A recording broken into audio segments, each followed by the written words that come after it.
So, how do you talk to your children about the use of drugs when you possibly used them when you were their age? We have a great guest, Ann Pleshette Murphy, who is the author of The 7 Stages of Motherhood and a parenting contributor to Good Morning America.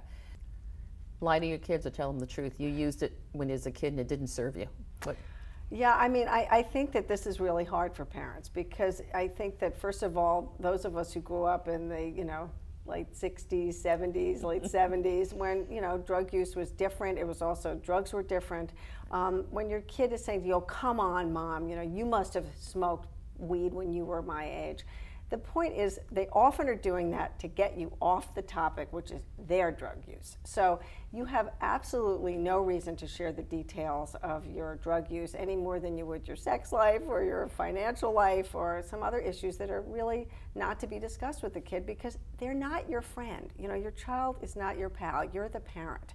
And so I think it's very important to say, that's really not relevant here. And even if I did use drugs when I was your age, drugs were very different, the times were very different, and that's not what we're talking about. We're talking about what the rules are for you. There's a lot of that going on. I want to be a pal to my kid. Too much of it going on, especially in this area?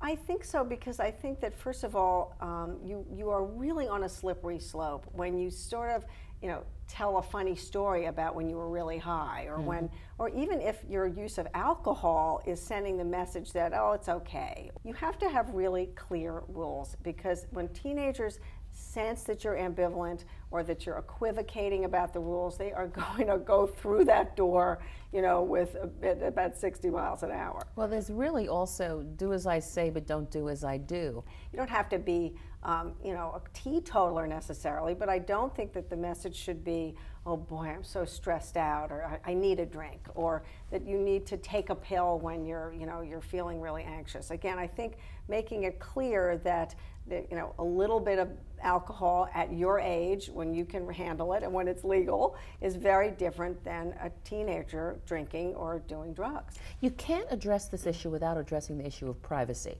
because you're teaching this child that this is your room, this is your special place, but if you think there's something in the room that you need to be aware of, see, I'm a hardliner. Yeah. I go into the room to find it.